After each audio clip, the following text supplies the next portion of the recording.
આજે વિસાવદરના આમ આદમી પાર્ટીના ધારાસભ્ય ગોપાલ ઇટાલિયા પોતાના મત વિસ્તારના લોકોને વિધાનસભા બતાડવા માટે લાવ્યા હતા। મોટી સંખ્યામાં મહિલાઓને પ્રાથમિકતા આપવામાં આવી હતી।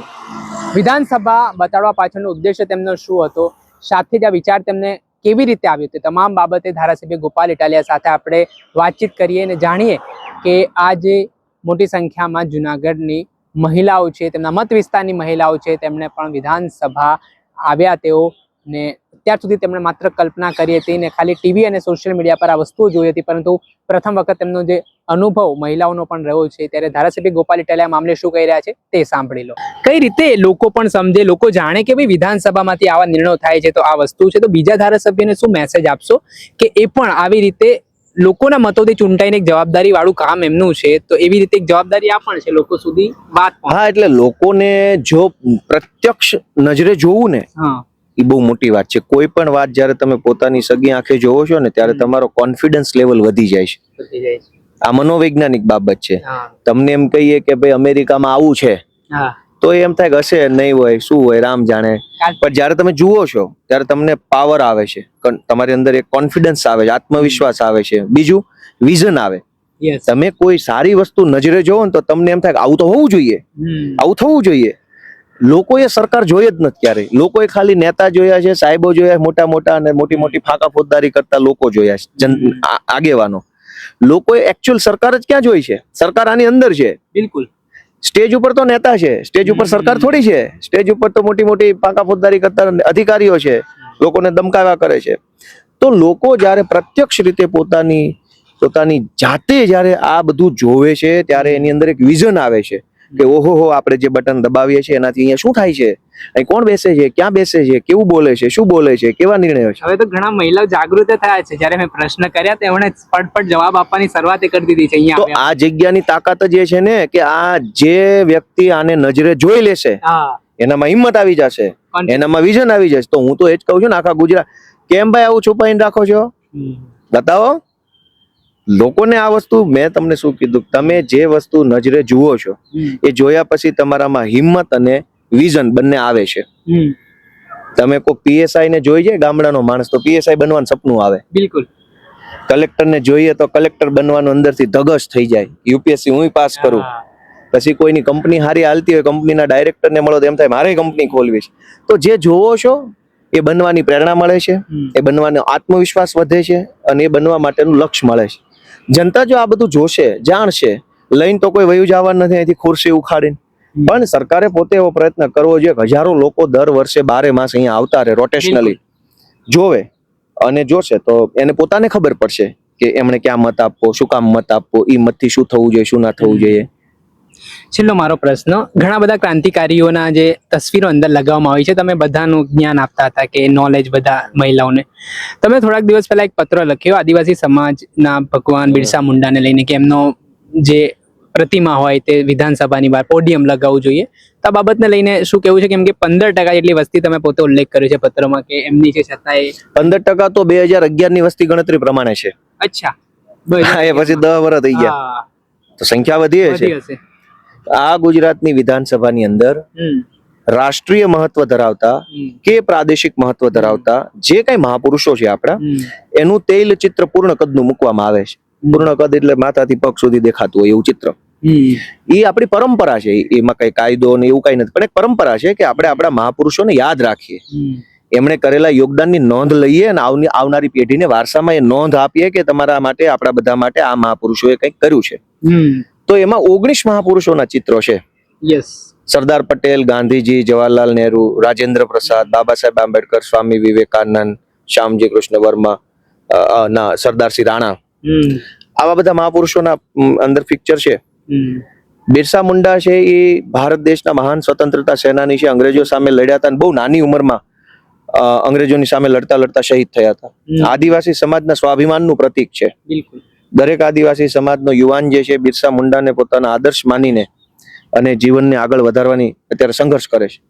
ગુજરાતમાં 15% આદિવાસીઓ છે, તો ગુજરાતની વિધાનસભામાં આદિવાસીઓના પ્રતીક કેમ નહીં? એનો અર્થ એવો થયો ને કે સરકાર આદિવાસીઓને કઈ માનતી જ નથી। અંદર બધા મહાપુરુષોના ફોટા છે। બિલકુલ, આદિવાસીની જનસંખ્યા ગુજરાતમાં 15% 15% 2011માં આજે કેટલી વધી છે? તો શું એ જે જનતાનો સમૂહ છે, એ સમૂહ જેમને આદર્શ માને છે એવા મહાપુરુષનો અહીંયા ફોટો કેમ ન હોવો જોઈએ? અને ફોટાનો અર્થ શું છે કે તમે એ સમાજને પ્રાધાન્ય આપો છો, મહત્વ આપો છો, એમના લાગણીઓનું, એમના આદર્શોનું તમે જતન કરો છો. તો ભાજપના બધા જે કઈ ધારાસભ્યો છે એને મારે પૂછવું છે કે ભાઈ તમે સંમત છો કે નહીં?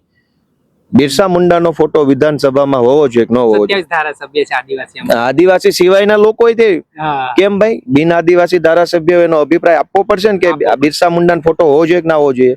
ખાલી આદિવાસી ધારાસભ્ય શું કામ? હું ક્યાં આદિવાસી? તોય મેં માંગણી કરી.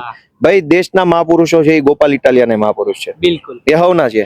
એમાં હું આદિવાસી ન હોઉં તો શું ન હોઉં? તો બાબા સાહેબ સૌના છે, સરદાર પટેલ સૌના છે, બિરસા મુંડા સૌના છે, ગાંધીજી સૌના છે.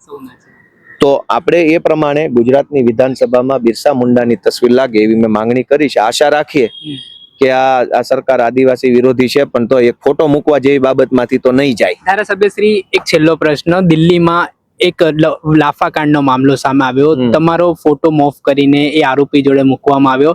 પછી એ ફોટોની પોલ પણ ખુલી કે આ તો મોફ કરેલો ફોટો છે. હરીશ ખુરાના ત્યાંના ધારાસભ્ય છે ભાજપના, એમના દ્વારા વાત કરવામાં આવી. તો કઈ રીતે જુઓ છો આ આખી રાજનીતિને? દિલ્હી આ ભાજપ વાળા ગાંગા થયા છે, આટા છટકી ગયા છે અડધાના. તો આખી આ ગુજરાતની વિધાનસભા, આ સરકાર ભાજપની, આ વિધાનસભાને તાળું મારીને વિસાવદરમાં મારી સામે પડ્યા હતા. મુખ્યમંત્રી, પ્રદેશ પ્રમુખ, બધા મંત્રી, બધા અધિકારી, પોલીસ, ગુંડા, બુટલેગર, માફિયા, તોડબાજો બધા જ આવી ગયા હતા. તાળું મારીને આવ્યા હતા. કોઈ તાળું મારીને ચાવી લઈને વહી આવ્યા હતા. એક માણસ અહીં ગેટે નહોતો રાખ્યો. અને છતાંય તે આજ વિસાવદરના મહાન જનતાએ, ખેડૂતોએ પોતાના દીકરા ગોપાલ ઇટાલિયાને આશીર્વાદ આપ્યો. એ વાતથી આ આખા કેમ્પસમાં બેઠેલા ભાજપ વાળાના પેટમાં નકલી તેલ રેડાણું છે. ગાંગા થયા છે, બોખલાઈ ગયા છે, ગભરાઈ ગયા છે, પરસેવો છૂટે છે. હારું આ શું થઈ ગયું?